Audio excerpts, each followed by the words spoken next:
here in Dubai for the Middle East, then one in the United Kingdom. We're holding one in Africa for the African region and another one in Australasia. And those 4 roundtables are all discussing the topic of faculty leadership and will culminate in the World Academic Summit, which is in September.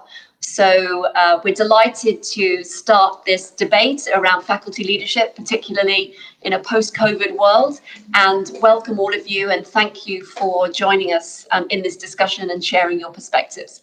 Over to you, Alistair. Alistair's going to be our facilitator during the next hour and we'll be introducing the various topics. Brilliant. Thank you very much, Sally. So yes, as Sally mentioned, my name's Alistair Lawrence. I'm the Special Projects Editor at Times Higher Education, and I'd like to thank you all again for joining us. The title of the discussion is Supporting University Faculty Leadership in the Middle East, and as you can see, it's a blended event. Some of us are online and some of us are there in person. I'd like to ask anyone who is online if they can please turn their cameras on, just because it makes it a little bit easier. It makes it a little bit easier to engage with you as we go through the discussion. Also, as to say, there will be an on-demand version of the discussion made available afterwards that will be on the THE website, and it'll also be accompanied by a summary article that will have key takeaways and key points listed. We find this is very useful for our audience. We get a lot of inquiries. People want to know what's discussed and they like having the information in different formats. So before we begin, I was wondering if we could perhaps go around and just introduce ourselves so any colleagues who don't know each other could be aware of their job titles and affiliations. Perhaps we start online first. David, and then Kevin, can I come to you after David, please? Thanks, Alistair. So my name is David Sadler. I'm the Provost of the University of Birmingham, Dubai. And Kevin? Hi, Kevin Mitchell. I'm the Chancellor at the American University of Sharjah. Thanks. And Hassan, we come to you next, please. Yes, good afternoon, everyone. I'm Hassan Barad. I'm the Acting Dean for the College of Engineering at Khalifa University, Abu Dhabi. Thank you. And our colleagues in the room, if you don't mind. Yes, I'm Aisha Abdullah. I'm the Executive Dean for the Business School at Higher Colleges of Technology and the Vice President of Academic Affairs. And I'm Roland Hancock. I'm a partner at PwC's education practice here in the Middle East. Brilliant. Thank you all very much. So I'd like to begin by acknowledging that all of teaching, research and regional collaboration are in focus in the Middle East at the moment as the region aims to make the most of its potential and modernise its higher education offering. Supporting faculty leadership is critically important to delivering all of those things. So to begin, I'd like to start with the first point for discussion, which is best practice for adapting curricula and delivery models to maximise student success and employability. This is something that sits at the heart of many modern curriculums, and when we talk to colleagues around the world about how they're changing their teaching and learning offering, it's a global concern, but I'd like to ask the panel how they are changing their teaching and learning offering to gear towards employability and how they're supporting faculty leadership in order to deliver it in a timely fashion. David, can we come to you first, please? Thanks, Alistair. So I think you can't get away from the impact of COVID on delivery of curricula. I mean, I'm sure I mentioned this many times in the context of this discussion, but this is one that you just can't get away from the impact of COVID and the way it's changed the mode of delivery for all of us, quite honestly. So we've moved towards what we call bimodal delivery. I'm sure many other institutions call it different things, but it's the same thing effectively. It's combining online and face-to-face delivery in different ways. So we've been through the process of repackaging of what we teach here in Dubai and in our parent institution back in the UK.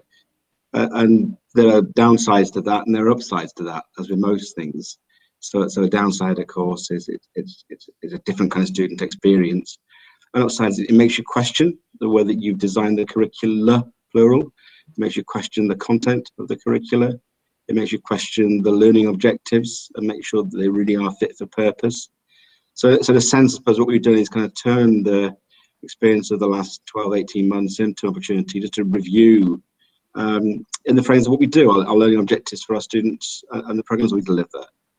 and part of that is about employability objectives, and getting students to come out as graduates in a nearly post-COVID world. So Sally earlier on called it a post-COVID world. I don't think we're there yet.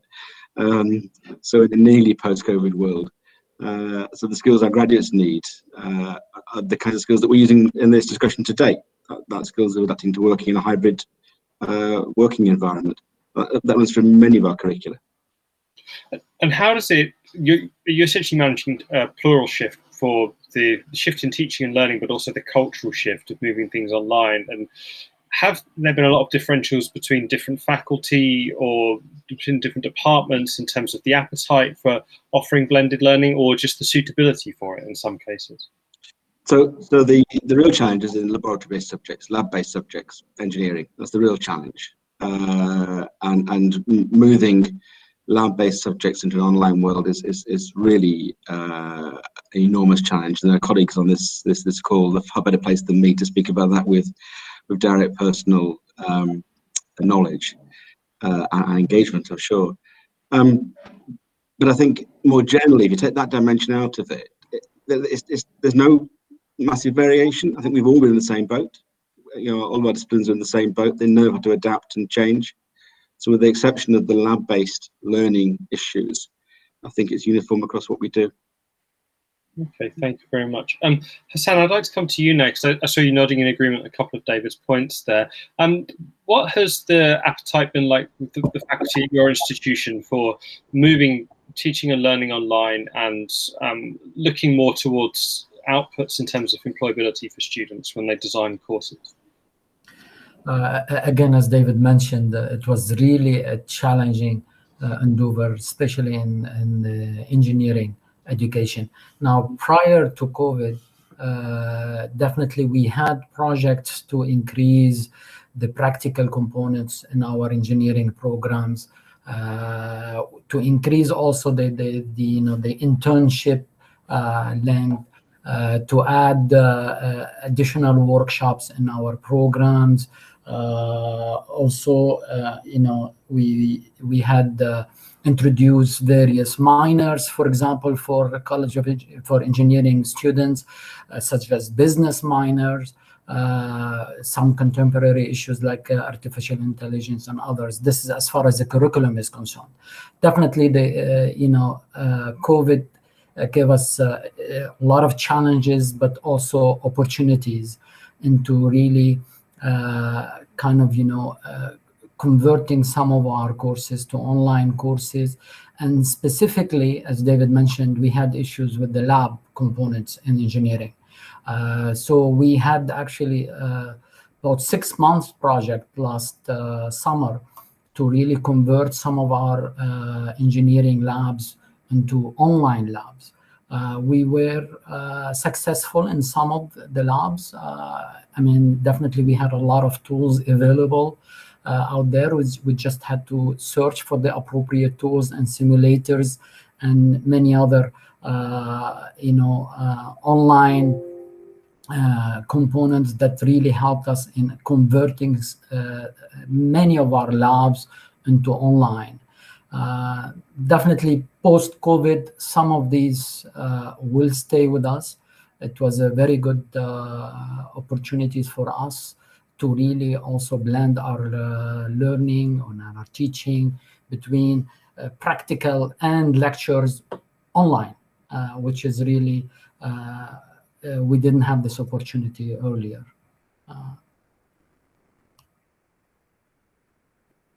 Sorry, yeah, no, it's fine. With perfect timing, I've got building works on in the background, so I'm just quieting my microphone down. For a subject such as engineering, how much does employability play a part in changing the conversations you have with students? Are they becoming more demanding about wanting to see some employability credentials at the end of a course like that? Yeah, Hassan, please, sorry. Oh, okay. Definitely, I mean, our students and the students in the UAE in general, they're becoming really more, kind of worried about the employability, specifically in the last few years. even though, for example, just to give you examples, Khalifa University, the majority of our students, undergraduate students, are UAE nationals. Over 80% of our students are UAE nationals. But even for UAE nationals in the country here, things have changed in the last few years, and students are a little bit more worried about employability in general. So we have, we have really worked with the career office. We developed a really a good career office in a sense to provide the students with information about industry, local industry, and international industry. We had a lot of new partnerships with industry that definitely at least opened some opportunities to our students. So currently, in the last 2 years, for example, our students, our engineering students, are required to go on an internship. Now the internship has changed from 8 weeks to 16 weeks recently. Before going to an internship, right now we require the students to go through workshops, with some industry workshops about the workplace, interviewing, writing CVs. So definitely the students have really required such information, especially in the recent years. And how have those solutions been reached out? You mentioned working with the Careers Office. Has this been individual faculty being encouraged to come up with solutions, or is it something that has come from the top down? It mainly came from the top down. Definitely, we did have to really develop a good career office with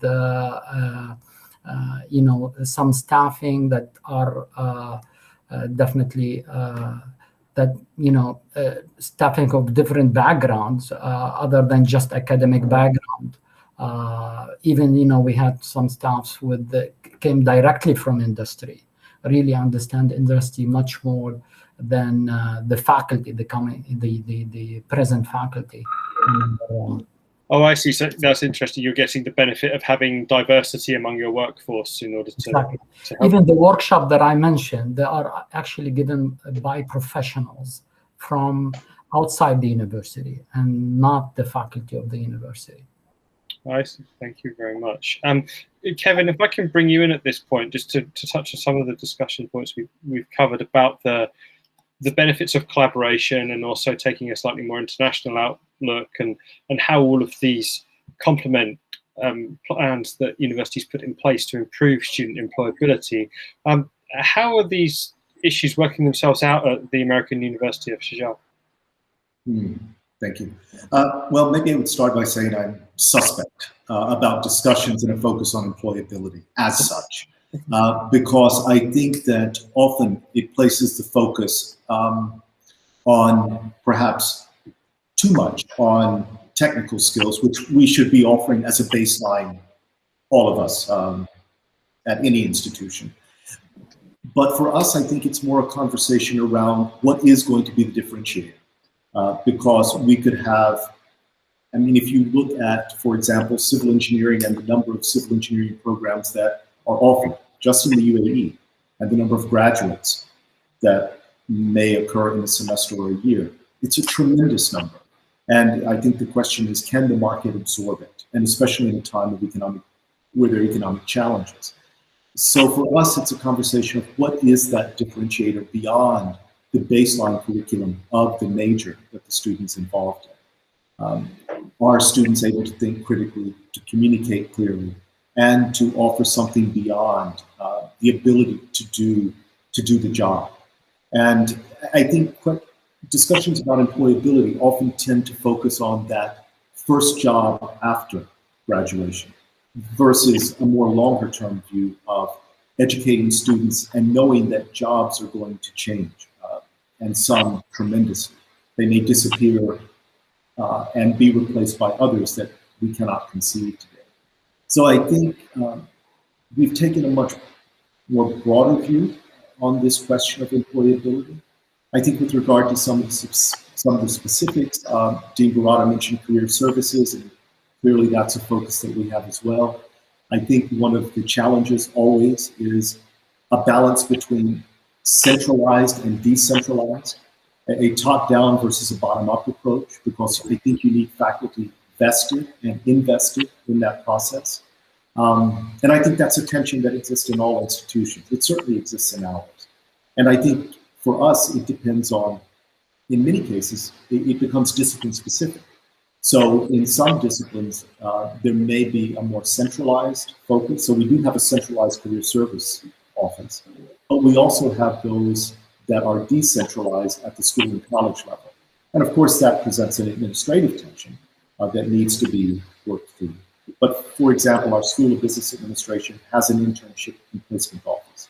Our College of Arts and Sciences has their own internship and placement office that's intended to be complementary to a center. Our College of Architecture, Art and Design doesn't have an internship and placement office. And that's because there's such a close relationship between faculty and students, and between faculty, students, and the profession, that it works in a very different way. So again, I think nuance and distinction is perhaps important in these discussions of employability or even structure of preparation of students. How has it been a long journey to get to that point where you it sounds like you are encouraging bottom-up innovation, in that you are taking a centralized approach where it's right for some subjects and having a slightly different approach for others. Is this something that's grown organically over a long period, or has it been accelerated by the past few months with lockdowns? I think it certainly has been accelerated. And the acceleration has offered certain opportunities. We've always had a strong program of bringing in industry professionals. So we will bring in HR, both industry professionals in terms of those who are industry leaders and those who are doing hiring. So for the HR, Dean Barada mentioned workshops. So we will bring in HR professionals from the industry in to do workshops. And I think what the pandemic has fostered is it's been much easier. They don't have to come to campus. We can do that virtually. And certainly I think that's something, and I'm sure my colleagues would say the same, we're likely to continue that post-pandemic because that, I think it's been very valuable for us. Great, thank you very much. I don't want to neglect our colleagues in the room. So I'd like to come to Dr. Aisha next, if I could, just to ask what the process has looked like at your institution and how you've seen these change over time, and what support you've had to put in place for faculty in order to help drive, maybe, to Kevin's point, teaching skills as a baseline rather than becoming too preoccupied with what the first job is a graduate is going to get. What's the question? The teacher's training? I didn't get that. Alistair, could you pose the question again? Sorry, yes, I was just going to ask, what has been the teacher training and the staff support that you've offered during this period to help with employability and also skills education? Okay, thank you. HCT being an applied institution, we're very focused on employment. And we really, that's the key strength of the ethos of the organization. So we have a lot of support structures that are built in the system, one of which is we have an employment department. Their role is to make connections with industry so that our students can get employment. We've got a career service department, like my colleagues have mentioned. But when it comes to the teaching, the actual teaching, we want most of our teaching to be more exponential and also more practical, more hands-on. So what we use is what we call learning by doing. So a lot of the courses have a huge practical component. And I think the challenge we've had with COVID and with the teachers faculty had to pivot the online very quickly. It took away some elements of the practical aspects of the learning. I think more so, like my colleagues already mentioned, in technical areas like engineering, we have health science program.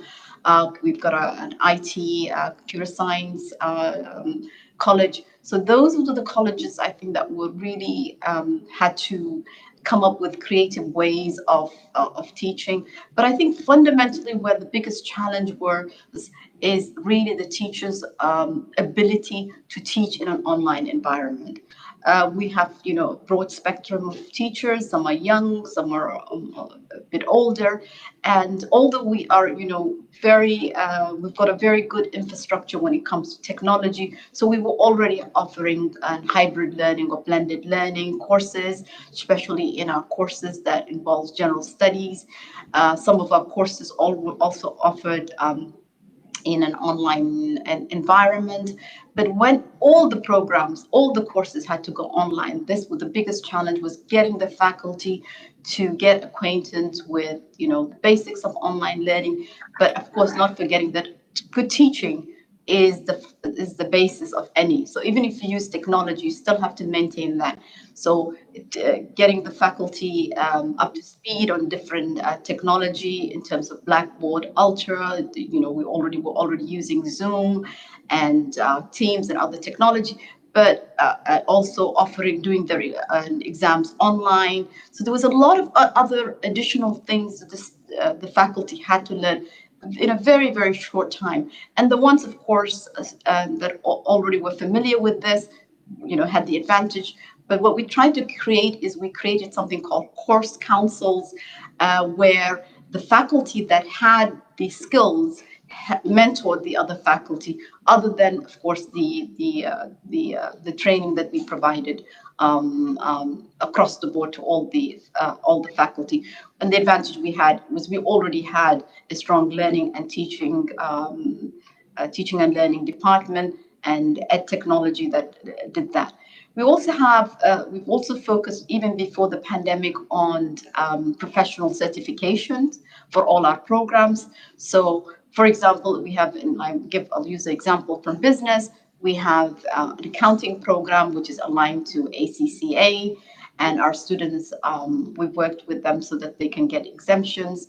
We have similar arrangements, say, for example, with our marketing, with CMI, and so on and so forth. So that is the way we want to be able to give our students a competitive advantage when they go into the job environment.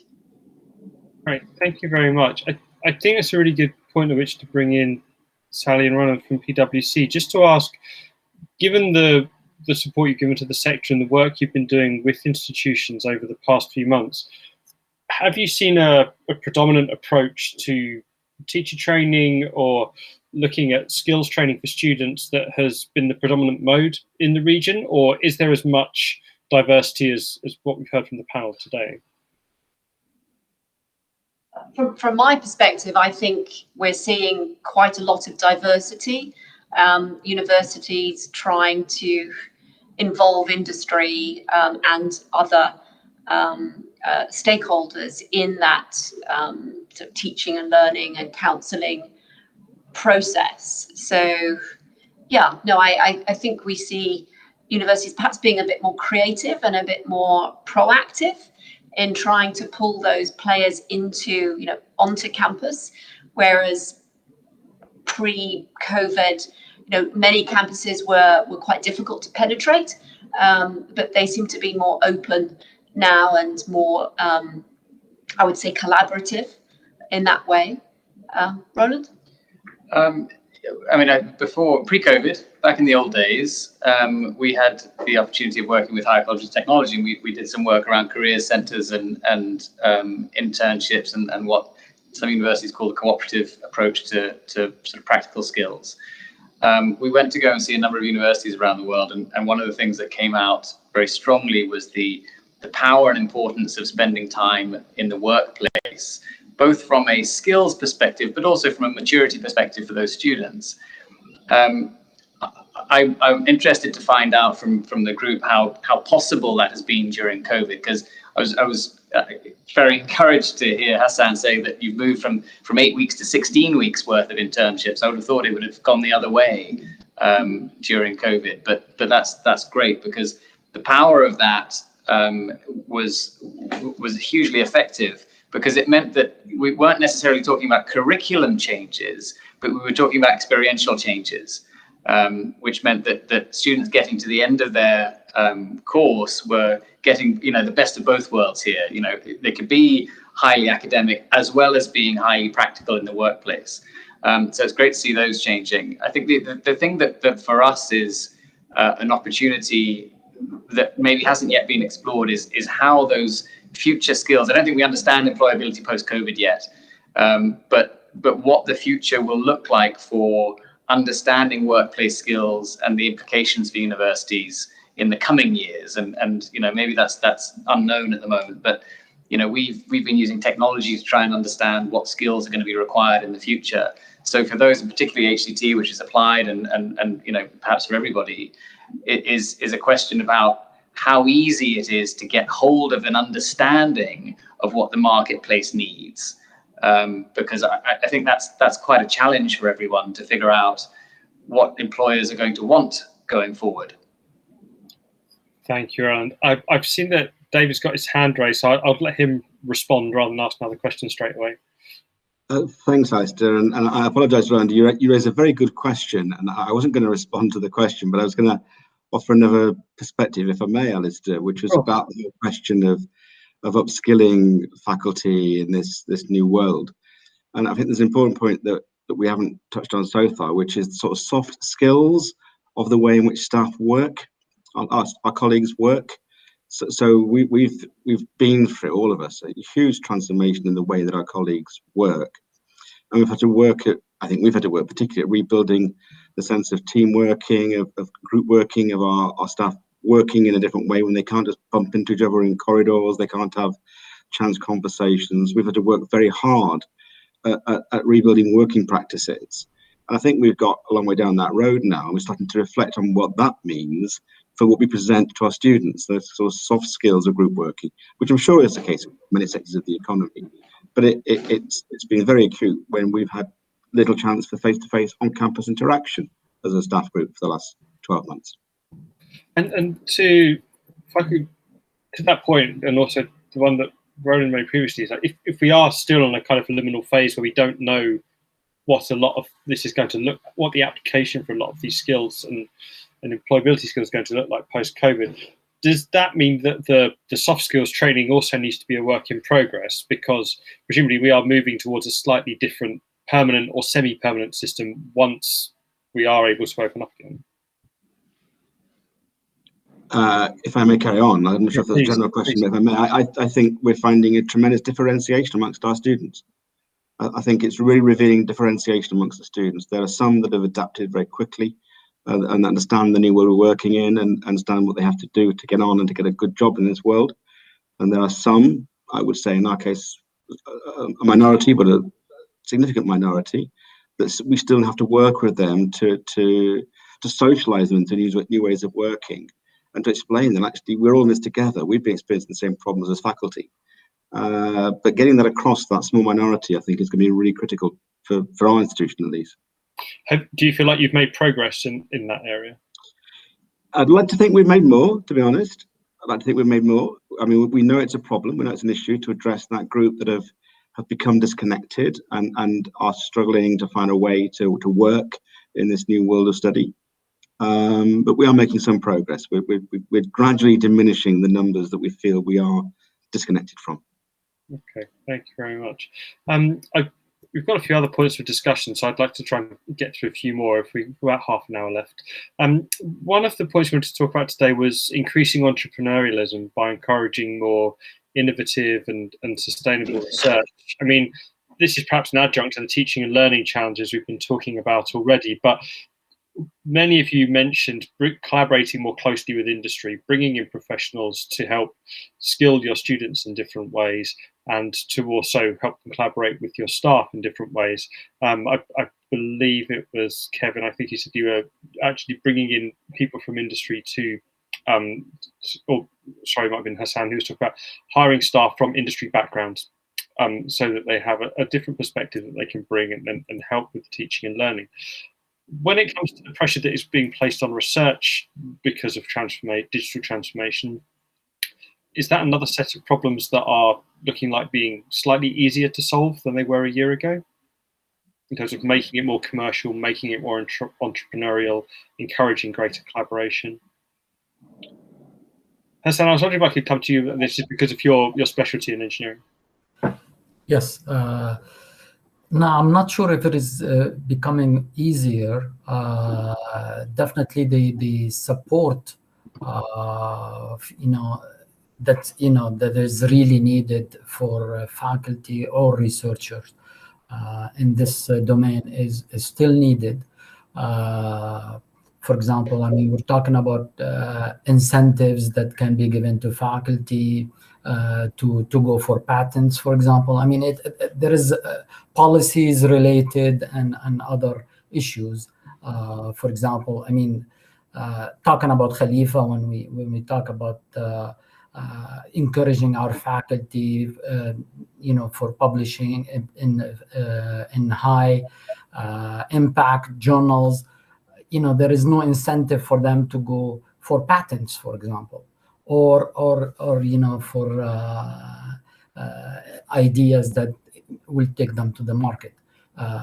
We are working on a support system, as you mentioned. Also, we have developed what we call an innovation center, and it is really staffed by industry professionals. And one of the goals of such a center is really to help the faculty taking their ideas into market. Did it get easier in COVID? I probably not sure if it did. However, believe it or not, the faculty and or the various units closer in this pandemic. I mean, it's it is right now. It's easier to really kind of chat with the colleague or any staff from any unit instantly, which wasn't the same previously. So that definitely really helped. Even, for example, I mean, just give you another example. As a dean, usually the students really requires an appointment, and sometimes this takes time. Now the students are just simply chatting using Teams or Zooms, and they think that probably you will respond very fast, and we do. So again, we still have a long way to go as far as giving incentives to faculty and researchers, in order to really take their ideas to market. Has it increased the risk of burnout among faculty to have those electronic tools, and, as you say, students perhaps expecting a very quick response a lot more than previously? Definitely. I mean, the current tools that we are suddenly using have really helped in really taking ideas much faster and developing those ideas much faster than before. Okay, thank you very much. Kevin, I could ask you a similar question, which is really, what are the key criteria for research projects at your institution, and has it been accelerated or changed in the same way as the teaching and learning offering? No, I wouldn't say that it's been accelerated.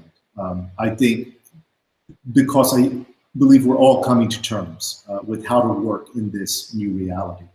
And I think the structural issues haven't changed. And by that I mean the impediments, in my view, toward developing a context within which there is true innovation and can happen.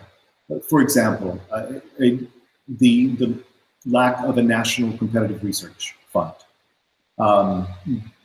Until, in my view, until that happens, it's going to be very difficult. I think also Dean Barada mentioned a point. He alluded to the fact of the focus on publishing peer-reviewed papers versus research that may lead to commercialization. And I think that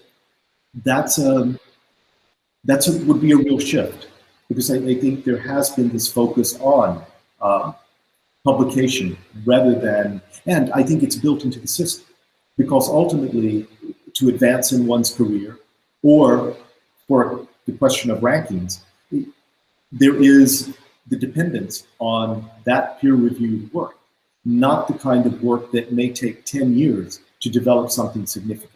So the focus is always on the short-term gain, never on that long-term investment of time and effort that may not result in anything substantial at all, or it may be far ahead in the future. And so I think those are structural issues that we have to come to terms with.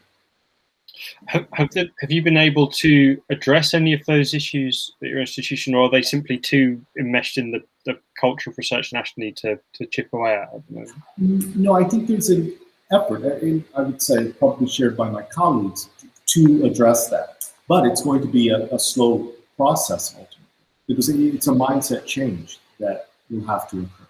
And clearly there is discussion around it and move toward that.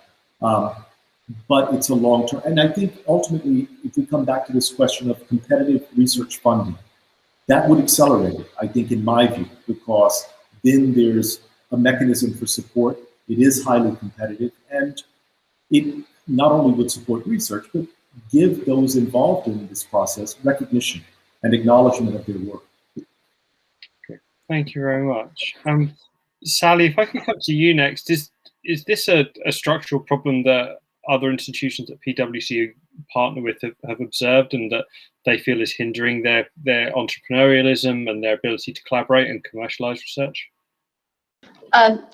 It's more specific to this region, Alistair. It's not something we see in the more developed markets where competitive access to research funding has been in place for many years.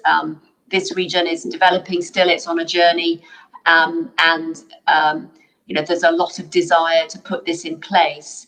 And I completely agree with the contributions so far that will spur faculty on, and that will do a lot to lift the research capability and to attract strong faculty into the region. So I know it's definitely on the table and work in progress at a national level. The sooner the better, really, from our perspective. But it is unique to this region. We don't see it in the other regions we work in.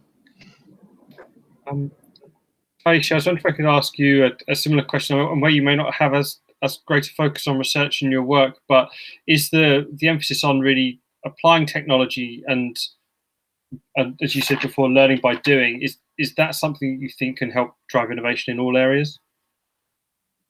Yeah, I think at the HCT, we are trying very hard to focus on trying to commercialize and some of the innovations that are coming from our faculty.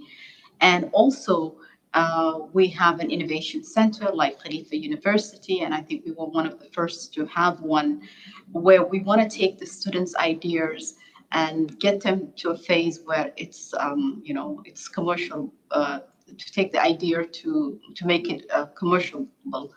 And this is done with the support of faculty. Now, I have to agree with my colleagues, because we don't have competitive research funding at the national level. That poses some hindrance into the kind of innovations or perhaps the patents that can drive economic growth, like you see in other countries and in other developed regions. Mm-hmm. But what we do have is that we have at the college level, the university level, we have competitive research grants that faculty can apply for. We have 2 rounds, twice a year. We have research rounds. I think it's too early to say whether this will really produce innovations. But what we are really focused on is trying to support our students to get their ideas commercialized, and that's been a focus for us for some time. We have managed to get at about now in the range of about 25 companies that are registered and that are operating in our incubators and accelerators, and we're hopeful that, and some of them, of course, are generating a very decent income and will be graduating quickly. But again, and I wouldn't be able to say that many of them are technology driven. Some of them are just traditional businesses, but also we have some technology, very promising ideas that I think with support from industry and collaborations from industry, we will be able to take them to the next level. And at what rate are the incubators growing at your institution? So you've currently got 25 companies. Has that been a steady year-on-year increase from a certain date? There has been an increase. I don't know. I don't have the statistics off the top of my head as to how many, but there has been an increase.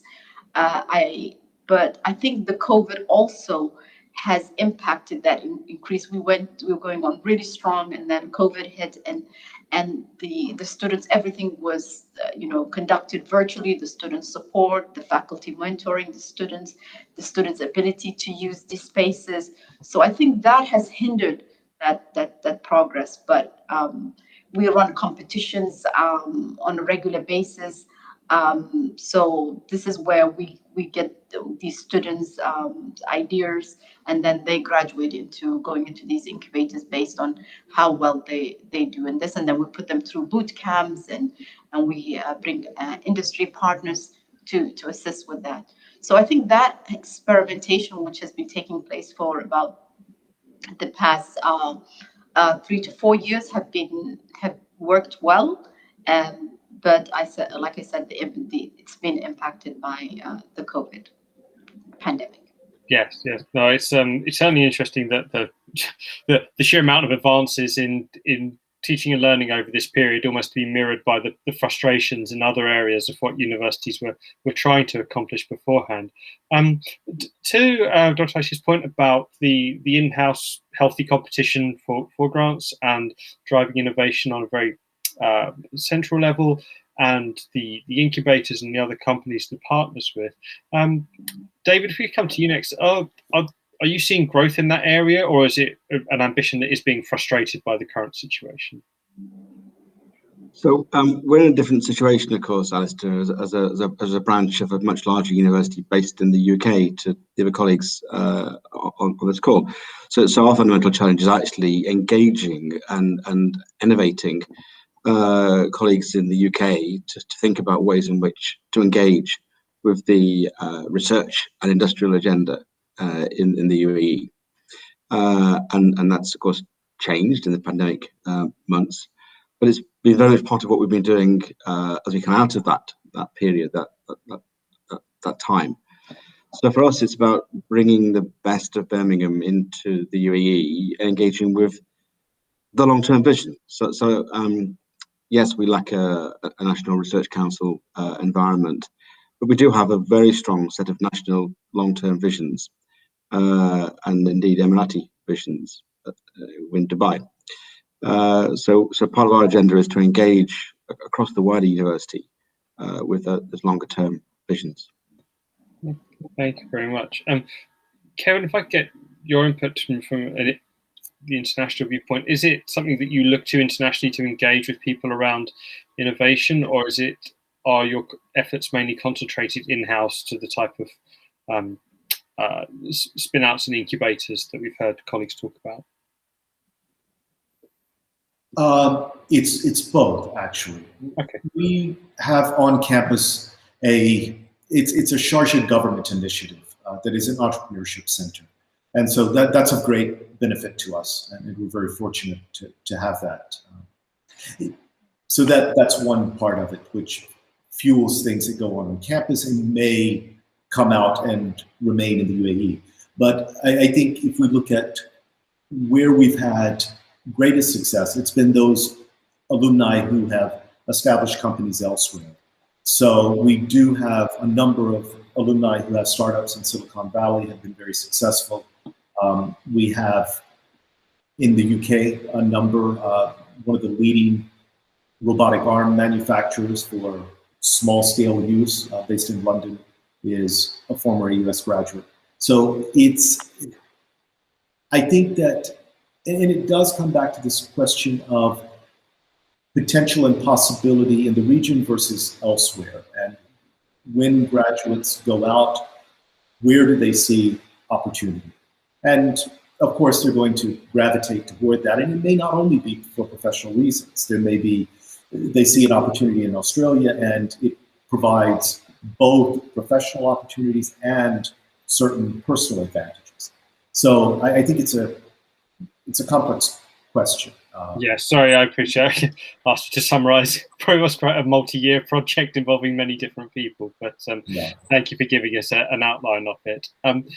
Hassan, how does the alumni engagement work at Khalifa? Is it something that is being aided by barriers being broken down by electronic communications and working online more together?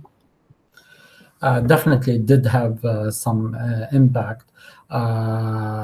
We do have an alumni association that's been out there for a few years. However, definitely with the pandemic have made the communication much easier. Also, we do use our industry advisory groups or boards, and for the programs or the department or the college. And these advisory groups are mainly alumni working in the local industry, and some of them actually international industries. So that really worked really good for us, as these advisory groups have had some impact on the curriculum of the program itself, have impact on recruitment of students, and also definitely employability. So we have used this very to our advantage, this industry group. And that definitely had much more impact than the alumni organization itself. I see. Okay. Thank you very much. Sally, if I come to you to expand on that point about alumni engagement, I mean, it's a global issue, of course, and one of the things that gets raised now when people speak about alumni engagement is also just the benefit of universities themselves being hubs for knowledge and hubs for engagement. So it's not simply the case that you need to have strong links with your graduates your alumni who go off into industry and become very successful, but that you can perhaps diversify the curricula that you are offering, and it can be a lifelong learning experience for your graduates, even though they are perhaps not local anymore. Do you think, across your work in the region, that there's potential for that to start to happen in the Middle East? I mean, obviously it's renowned for being strong in these areas, but as alumni engagement becomes more competitive, is it important that different regions start to think about where their students have gone and how they can engage with them differently? Oh, absolutely. I mean, I think that when you look at the disruption in jobs and the skills that people need to acquire, and the fact that every couple of years or so, you've got to do a refresh of your skill set, it's a tremendous opportunity that universities have to maintain that connection with their alumni and offer that lifelong sort of learning contract. I mean, there are some universities around the world that are basically, providing alumni with a number of course hours for them to take, during their 5 years post-graduation. And it keeps them connected to the university. They also see the opportunity of leveraging those connections to improve internship access for the other students. So I think this region's got a lot of work to do in really leveraging its alumni, and it's one area which I think is underdeveloped and can definitely merit more attention. Okay, thank you. David, I saw you nodding in agreement, so I'll pick on you next. Sorry, but I was just wondering, is this another big challenge that you're anticipating it being a multi-year project? Absolutely, but also an opportunity.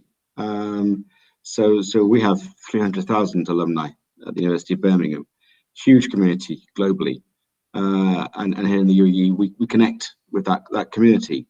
We tell our graduates they're part of that community, And what I found in the time I've been here is that the alumni that we have in the UAE are incredibly keen to engage in a variety of ways.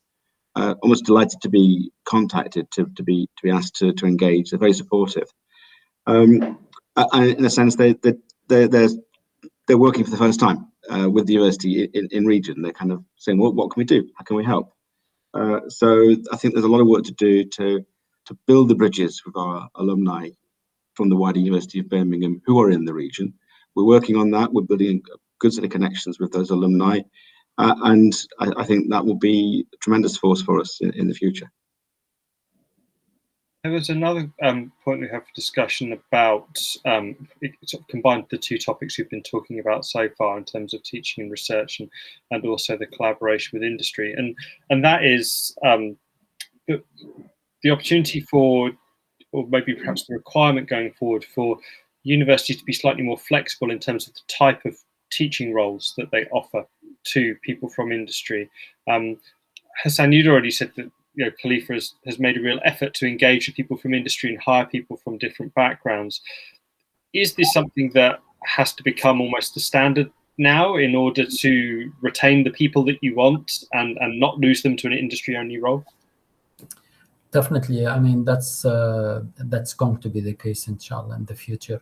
Now, again, as far as retaining students, especially when it comes to students, professional students, I mean, we do have a professional student that comes on from industries, and you definitely need to provide them with the appropriate time and the advice, different than the students who are actually on campus or your students. Also, the timing of courses, we had to change some of the timing of courses to go late in the afternoon, for example, to accommodate some of the students coming from industry.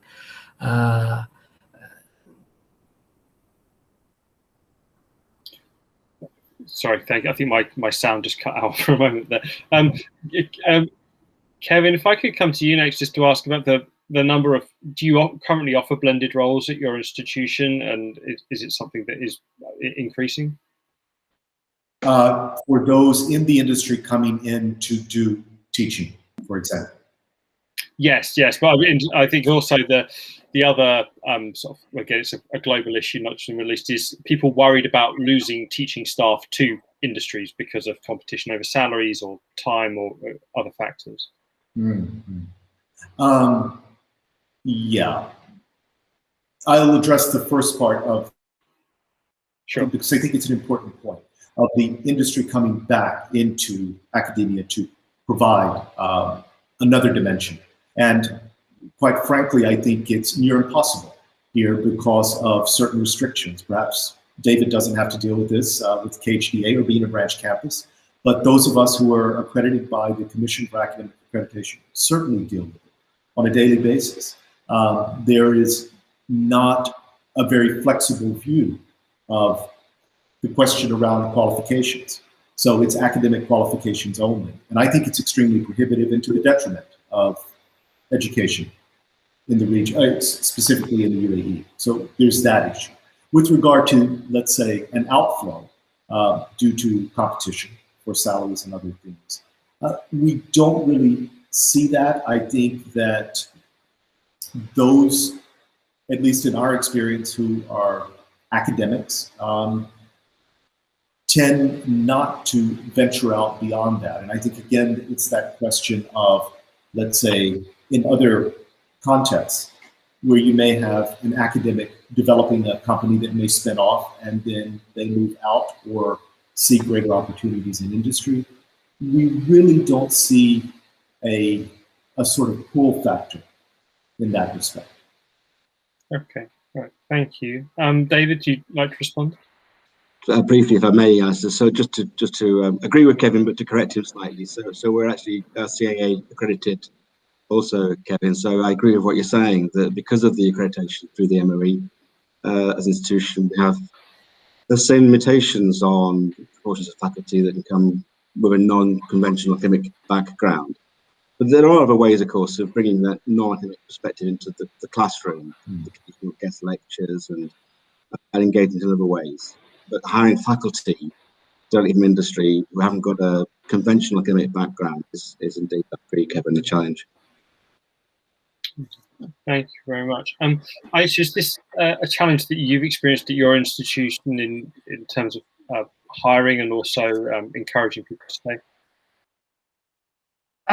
When it comes to hiring from industry, we face a similar challenge again, because we have to meet CAA requirements in terms of their academic credentials.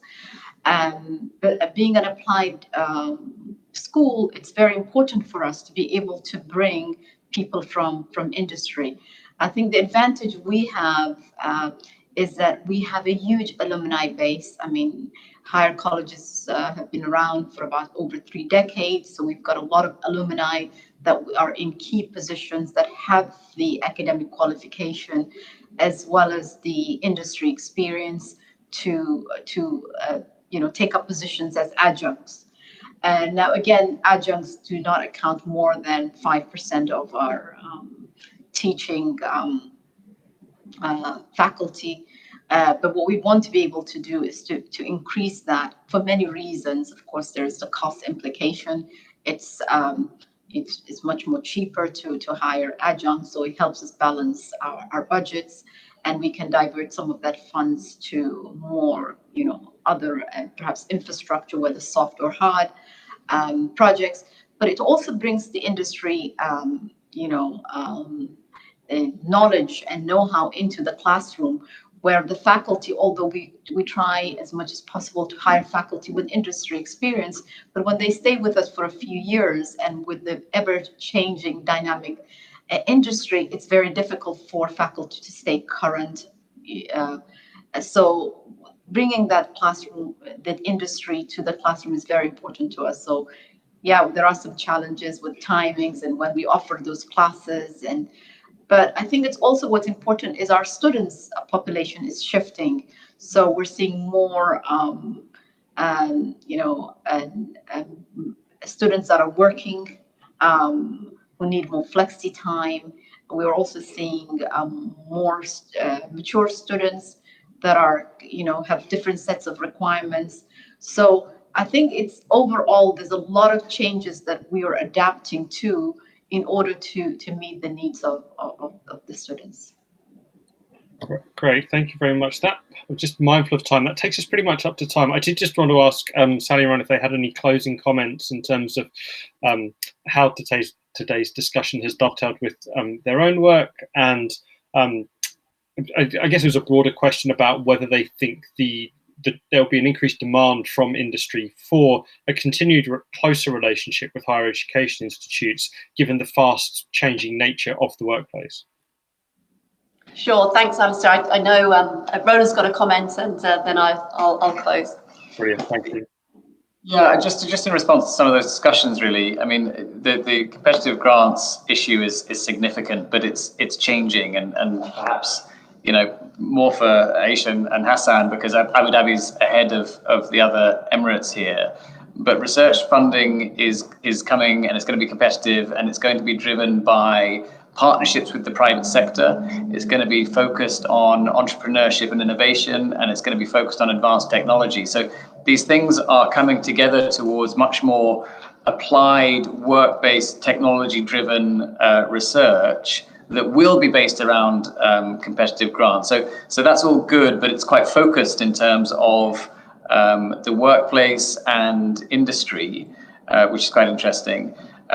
The other thing I just wanted to mention is that as an employer, somebody made a comment about having to sort of, re-prepare everybody for re-engaging with both faculty and students. Well, last September, we took on about our batch of graduates that we do each year. And it was quite interesting seeing the way they integrated into the workplace after 6 or 9 months of isolation. I don't know what it'll be like this time round, but it was markedly they were markedly less able to engage socially than they were the prior year. And it's curious to see how that's changed in a 2-year period. And I'm looking forward to seeing what happens this September, because I think we're all feeling it. But it was interesting to see it actually happen in real life. Thanks, Roland. I just wanted to throw a question out to all the panelists as we close. The panel today is about faculty leadership, and it's been very challenging for faculty over this last 18 months. If there was one skill that they would like to see their faculty acquire or improve over this summer break, what would that be? Dr. Aisha, you're in the room with me. Yes, I think everybody was being impacted by this pandemic, and the teachers are the faculty are no exception. I think it's the ability of faculty to understand the student needs, to show empathy, because people are dealing with a lot of challenges, whether it's losing jobs or illnesses or a combination of this. So to be able to show empathy and to be able to relate to students' circumstances so that they can help them graduate, I think that would be what would be most important to me. Thank you. David? So it's a good question, Sally. You made me think. I think I would throw in a skill that is under development. Is under development, but is also probably underdeveloped, if you see what I mean. And I would like colleagues to continue to develop a new work-life balance, a new kind of work-life balance, which goes back to my earlier comment about having to think of new ways of working, both now and in the future. And to use the summer as a time to reflect, as the pressures of the teaching year are slightly lesser, other things come into play, to use that time to reflect on a new work-life balance and to bring that into play next session. Thank you. Dr. Hassan, Khalifa? Yes. What would you like your faculty to be doing for their homework this summer? Probably learn new ways of communication. Definitely there were some challenging times when the faculty are actually teaching or talking to students, for example, using the online tools. It's definitely they had to adapt. Sometimes, just talking to someone without really seeing their reaction, especially teaching in the classrooms. You're always, I used to teach, and I know, very easily a faculty can pick up if a particular has understood the concept itself, or they require a little bit more interaction, or sometimes a little bit more details. Definitely, the faculty missed that from online teaching. So definitely, they would require a little bit more of new skills in communication. Thank you. And Kevin, finally, what would you put forward? I think Dr. Aisha eloquently stated, much better than I could, the question of empathy. So since she articulated that one so well, and took that one, I would say time for reflection on the pedagogical possibilities of the technology. I think all of us, it was so sudden. And I think across all institutions, faculty did an incredible job in coming to terms with course delivery and what needed to be done. But I think there's more to be done on reflecting on really how the tools can be integrated into a broader pedagogical framework would be good. Great. Well, thank you very much. So thank you from PwC for joining our panel. We really appreciate it and kicking off this series of roundtables. We will keep you connected as the others take place and feed all your wonderful suggestions into the World Academic Summit later on this year. Alistair, did you have a few closing comments as well? I think I'm happy to let the experts do the talking. So thank you all very much for joining us. I'd also just like to thank PwC for partnering us for this event. As Sally said, this will be an ongoing project over the summer, and then we will present the findings at the World Academic Summit in September. So I hope we can all reconnect with you then. And thank you all very much for joining us today. I think we shall leave it there.